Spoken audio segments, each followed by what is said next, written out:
Hi everyone, my name is Polina Vinogradova, and today I'm going to be talking to you about Babel fees via limited liabilities, which is a paper that I co-authored along with Manuel Chakravarty, Nikos Karagianidis, Nicholas Kayas, and Michael Peyton-Jones. To spoil the surprise a little bit, Babel fees are a mechanism that we designed to allow users to pay fees in non-ADA tokens. So currently, fees are required to be paid in ADA. The proof-of-stake consensus algorithm relies on this.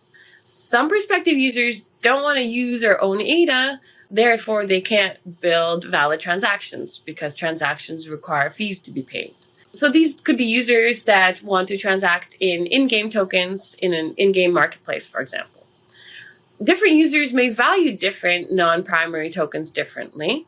For example, the quantity of non-primary tokens the user wants is limited, and after that they don't want any more of a given token. Market price of the token can also affect how many tokens of the non-ADA kind, which is non-primary tokens, a user might want. And we don't want to mandate any users to accept rewards in some non-primary token at an exchange rate set by another user or the system or unpredictable market fluctuation. We want all the users to accept an exchange rate that they are comfortable with. And the summary of the solution that we propose for this is that we propose the Babel fees mechanism, which lets users submit transactions that function like exchange offers. So for example, I offer X amount of token Y to anyone who's willing to supply the ADA required to cover the fee for this transaction. So anyone interested in the offer may submit a transaction which accepts it. So together, these two transactions form a valid batch and can be added to the ledger in the batch. Neither, however, can be added by itself. And the result of this mechanism is effectively that the user is paying fees in token Y instead of ADA. A little bit of background / review on what the Cardano fee mechanism looks like in order to see why it's difficult to directly pay fees in non-ADA tokens. So users submit transactions. So in this case, you see 3 users submitting 3 transactions, each with a different fee. And a block producer sees those transactions, block producer 1 in this case. So the transaction fee is calculated based on size, smart contract execution time, and other parameters. And all fees go towards rewarding block producers. So the transactions that a block producer receives go first in the mempool of the block producer and then later on into a block. And the block producer gets to choose which transactions to put in a block. So blocks have a limited capacity. For example, they have a maximum size of memory that the transactions can occupy, as well as other limitations. Producing blocks takes resources such as memory, CPU, equipment costs, and producers want to be compensated for using those resources and earn profit on producing blocks. So they can choose what transactions to include to maximize their reward for block production. In particular, this block producer chose to include only the first 2 transactions, presumably because the 3rd transaction didn't fit into the block. And then once the block producer makes a block, they send it off, disseminate it across the network, for all of the nodes to process it and add it to their local ledger. And a ledger contains a lot of data, including the UTXO set. For example, this UTXO set contains some outputs from transaction 2 and transaction 1, as well as a fee pot. So this is where all the fees go, and that's what we care about in this presentation. The fee pot is just the number of ADA tokens which have been collected as fees over the course of an epoch. And over the course of the epoch, more blocks are added, more fees are collected, and they all go into the same fee pot. In this case, we have some value in the fee pot after all that. And once the block boundary hits, the rewards get distributed. So all of the money in the fee pod gets shared among all the block producers and stakeholders that have produced block or owned stake during this epoch. So every block producer in each epoch gets a share of the fee pod containing fees from every block produced in that epoch. So everything gets divided up according to some rules. Dividing up non-fee rewards would require a very complicated ledger change to calculate what part of some non-ADA token every block producer or stakeholder is going to get as rewards is very difficult. So this is the reason that it is hard to have a mechanism to pay fees directly in non-ADA tokens. And Babel fees does things a little bit differently, and I'm going to explain how in a second. A little bit of related work. So the first bit of related work is, of course, Douglas Adams' Hitchhiker's Guide to the Galaxy, who is the inventor of the Babel fish. And the Babel fees mechanism lets us translate from one currency to another, just like the Babel fish helps us translate from one language to another. Now, for a bit of actual related work, there are existing solutions for blockchains addressing this very problem. For example, Ethereum's solution is to use the gas station network, which is kind of a complicated structure that is built on top of Ethereum, and it requires additional infrastructure, and it requires changes to existing deployed contracts. Stellar has a different approach to this. Stellar is another multi-asset blockchain that supports a ledger-implemented DEX, which is a distributed exchange. Distributed exchanges are complicated and susceptible to certain attacks. There's also another solution out there by Algorand, which uses meta transactions or incomplete transactions. And this kind of approach requires back and forth communication, so two users have to communicate off-chain together to build this meta transaction. Our Babel fees mechanism, again, is different than any of those. A bit of advertisement for the Babel fees mechanism. So why is this a good approach? So first of all, minimal complexity of changes to the platform. So minimal changes to the transaction construction and processing, minimal changes to validity or effects of existing transactions, not a ledger implemented DEX, and the simplicity of the changes we propose allows to maintain existing ledger security guarantees. Second of all, minimal overhead for users. No costly design, implementation, or upgrade or execution of existing smart contracts. Because this is a change to the ledger, it operates at the ledger level, not the smart contract level. We also have no intermediate transaction construction steps or meta transactions. And no off-chain coordination is required for transaction construction. Also, offers are specified and accepted in the same block. So you don't need to submit an offer, wait for the block to be processed, and then submit a way to accept the offer. So not like that. And no additional costs are associated with making or accepting offers as compared to non-primary fee transactions. So when someone makes an offer, that's how much fee is being covered by that specific amount of tokens, and there's no additional fee that they have to pay on top of that to be able to submit that offer. And finally, the mechanism we propose is quite versatile.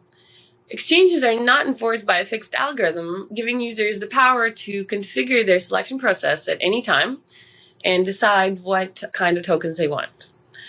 It's also quite low commitment, so users are not forced to commit to or prepay for accepting any future offers until they submit the accepting transaction.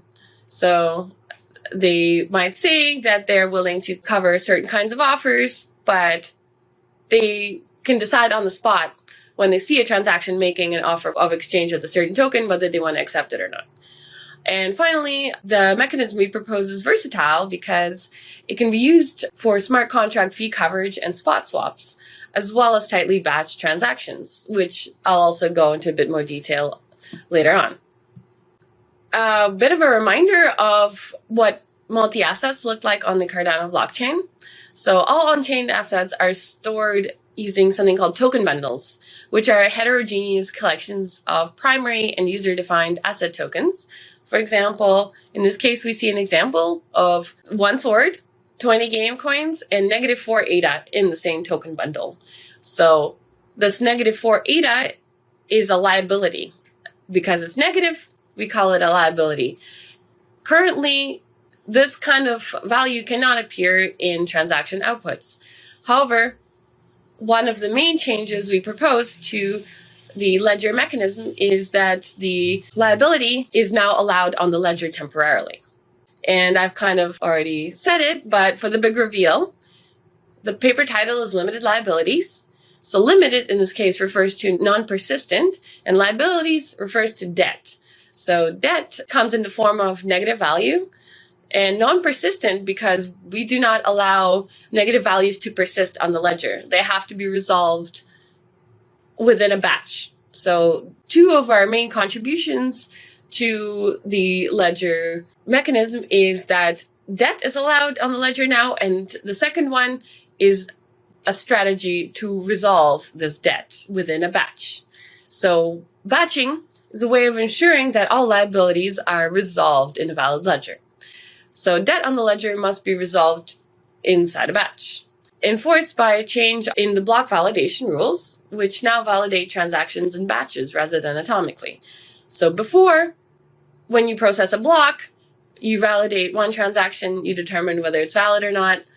However, with this change, each transaction in a batch can only be determined to be conditionally valid. So valid, but may contain liabilities. All liability outputs created inside a batch must be consumed inside the same batch. So that's where the non-persistent part of debt comes in. So inside a batch, all liabilities have to be consumed before that batch is fully valid and can be added to the ledger. So a natural batching strategy is, of course, that each block forms a batch. So we only need to check that at the end of the block, there are no outstanding liabilities. I'm going to give a little bit of an example to illustrate what it is that we're doing with the Babel fees mechanism. So here you see that Alice has an output with 5 swords and Bob has an output with 30 game coins. Suppose they're both playing a game together and they're only interested in exchanging game tokens in the game's marketplace, and neither of them have any ADA or want any ADA. However, they want to construct a transaction doing the exchange where Bob buys 4 of Alice's swords for 5 game coins per sword. Alice has noticed that a 1-to-1 exchange rate of game coin to ADA is advertised by a block producer, and she wants to take advantage of that. So they continue constructing this transaction. The transaction fee is going to be 5 ADA, and the outputs of the transaction will demonstrate that Bob now has 4 swords, which is how many he was trying to buy, and he has 10 game coins remaining. Alice still has 1 sword. However, she would have 20 game coins if there was no transaction fee, but the fee has to be paid. So in order to pay the fee, there is this additional liability output that it's made that is part of the transaction, where a -5 value of ADA is included in it, as well as a +5 value of game coin. So effectively, that's an exchange offer of 5 game coins for anybody who's willing to pay 5 ADA. So the difference between the outputs that have the little locks with the names next to them, Alice and Bob, these refer to the fact that Alice or Bob have to sign in order to be able to spend those. However, the lock with liability next to it, anybody can spend it. There are no restrictions so long as the transaction spending it is able to cover the debt in the liability. So in this case, Alice and Bob both sign the transaction because that's required by the locks, and the fee of 5 ADA is included in the transaction through putting that in the -5 liability that you see there. So this transaction by itself is not valid to be put on the ledger because it has an unresolved liability. So what happens next? With any luck, Calvin, who has made the 1-to-1 exchange offer of ADA to Gamecoin, sees that this transaction has been disseminated over the network, and he decides to complete the batch. So he adds his own input to a new transaction, transaction 2, and this input is of 15 ADA. So now he spends the liability and the 15 ADA input. And also he needs to pay the 5 ADA fee. So what he ends up with in total is 5 ADA remaining and 5 game coins that came from that liability output that he was able to resolve. These two transactions together now form a complete batch because they are both valid, or both conditionally valid rather, and the liabilities in them are resolved. So after this batch is applied to the ledger, this liability does not actually appear on the ledger in the UTXO set. And that's why we call this debt non-persistent, because the UTXO set of a valid ledger does not actually contain this liability output. It does an intermediate calculation of applying a block, however. So in order to facilitate batch transactions to be added to the ledger, we need a way to allow people to find out about what kind of offers will be accepted and be able to complete batches. So this is the price discovery mechanism. So all exchange rates from all sellers are published on an off-chain roster. In this case, you see 2 different rates for swords and 1 game coin for 1 ADA exchange rate. Users can look at this roster and decide to make offers based on what they see there. So sellers produce Babel offers, which are transactions with liabilities, and publish them to the network. And as I said, they decide which ones to make based on what they see on the off-chain roster.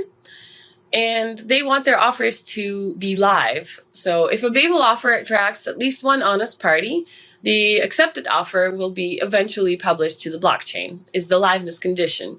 And of course, you want to make an offer that will be live. So in this case, we see the offer of 5 ADA for 5 game coins, and it is sent off, and block producer 1 sees as such an offer. And this offer goes into block producer 1's mempool. So block producers construct blocks of transactions by choosing from a set of available transactions called the mempool. So block producers see all the offers disseminated across the network, and they are able to decide which of these offers that have gone into their mempool they want to resolve the liabilities of themselves, and which existing resolved batches they want to include in their blocks. So a rational block producer tries to maximize the amount of primary currency earned by the blocks that they're producing. And in the limited liabilities paper, we give a variation of the dynamic programming solution to the 0-1 knapsack problem to solve this problem in exponential time, as well as a polynomial time approximation to allow the block producer to maximize their profits earned from liability transactions. So in the little picture, we see that a block producer gets this transaction with a liability, puts it in the mempool, maybe completes the batch themselves, and produces a block with the completed batch. And block producer 1, as a result, gets 5 game coins. And as I said, this Babel fees mechanism is pretty versatile. In particular, there's a few other ways to use this mechanism. For example, atomic swaps. So atomic swaps broadens the idea of Babel fee offers for any kind of exchange, not just fees. So there are no restrictions on what kind of tokens can be negative in liability outputs. So that means you can make liabilities with not just negative ADA, but negative any other kind of token, and perform atomic swaps in that way. And liabilities enable us to break up the cooperative process of building a monolithic atomic swap transaction into non-interactive two-stage process, so that first user sends off their transaction and then doesn't have to do anything after that. And then another user that they don't necessarily trust or need to trust can see that transaction, complete the batch, and now you have a fully valid batch in a two-step process. And then the second way that the Babel fees mechanism can be used is for indivisible batches.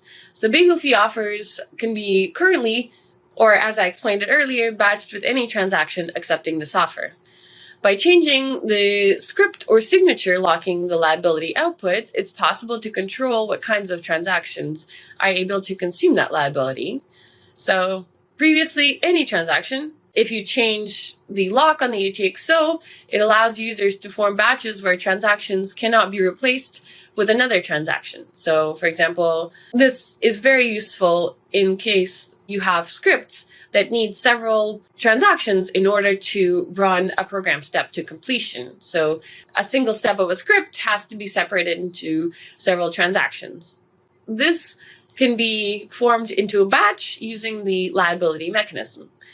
there are some other things that need to be worked out in order for this mechanism to be viable. For example, currently the mempool transaction validation process in the existing system takes a valid ledger to another valid ledger by applying a transaction. So a mempool has a transaction, and the block producer tests whether the transaction is valid by applying it to the current valid ledger and seeing if the next ledger is also valid.